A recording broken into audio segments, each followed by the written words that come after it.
Mali po ang desisyon ng ICC kahapon. Ang desisyon na tinake nila ay husgahan kung meron silang jurisdiction over the case.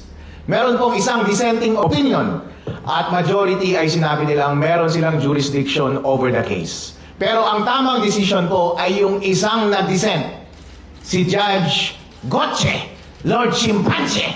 Sana tama yung pronunciation ko. Pero ito ang sinabi niya.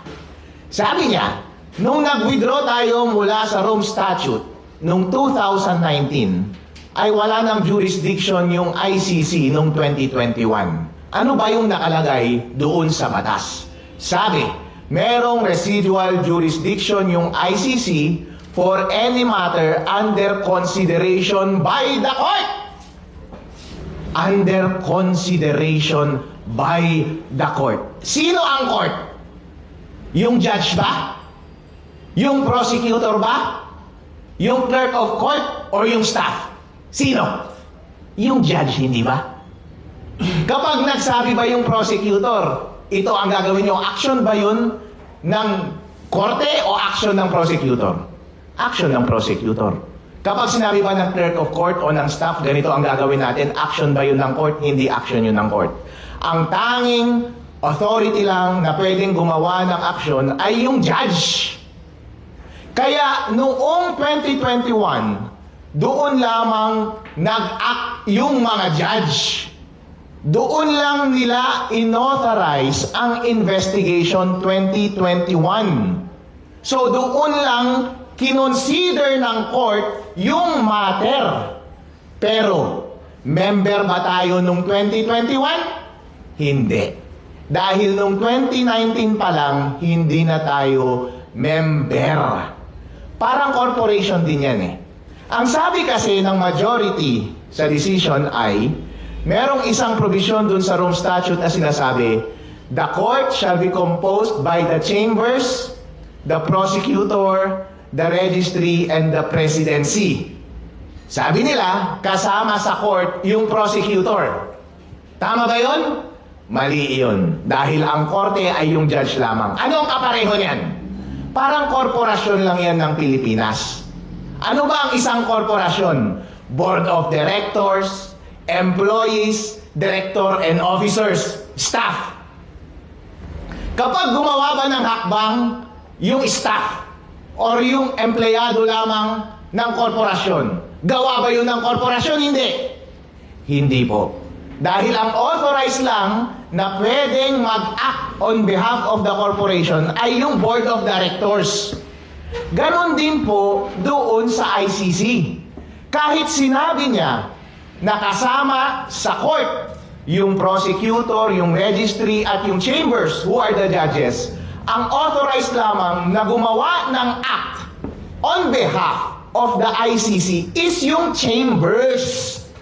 Kaya yung bagay lamang na under consideration ng court ay yung bagay na inaktuhan ng chambers noong 2021. Yung sinasabi nila na humakbang naman na yung prosecutor noong 2018. Kaya under consideration na daw ng court. Eh nag-issue tayo ng notice of withdrawal noong 2018. At doon sa Rome Statute, merong isang taon para maging effective yung withdrawal. So which happened and became effective noong 2019. Yun ang sinasabi ni Judge Gotche. Merong isang taon yung chambers na gumawa ng hakbang mula nung notice natin ng 2018 hanggang 2019 para formally i-authorize yung investigation para ipasok under consideration by the court yung matter bago pa maging effective yung withdrawal natin nung 2019 para sana wala tayong lusot.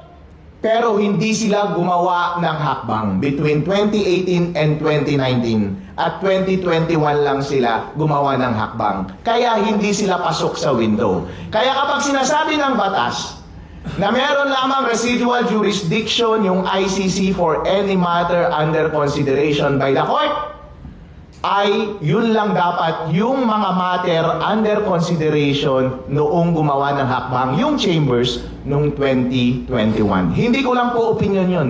Opinion iyon ng isang judge doon sa ICC. So, mali yung majority. Meron pa ba tayong magagawa? Wala na po. Supranational na yun eh.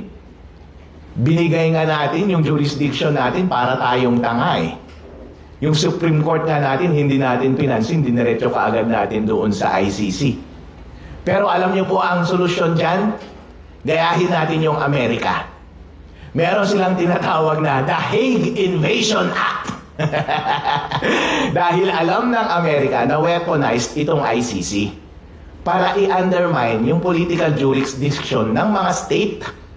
Alam ng Amerika na pwedeng pakialaman ng mga nagmamagaling sa ICC yung mga internal politics ng isang bansa at hindi papayag dapat ang isang bansa na ganun ang mangyari.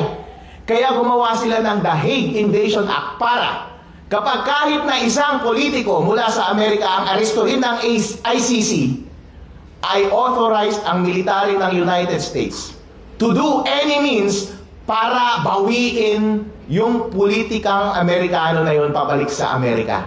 At kung kinakailangan kahit i-invade yung The Hague. Dahil kung nasa pinakamataas na tayo na legal body, ang tanging paraan na lang dyan ay war! Invasion! Pwede natin gawin yon. Huwag kayong mag-alala kapag maging senador na si Atty. Raul Lembino, gagawa rin siya ng The Hague Invasion Act. At sa panahon na ni VP Sara Duterte ay lalakas na ang ating militar. Mas malakas siya sa the Netherlands. At i-invade natin yung The Hague at babawiin natin si Digong. Alright?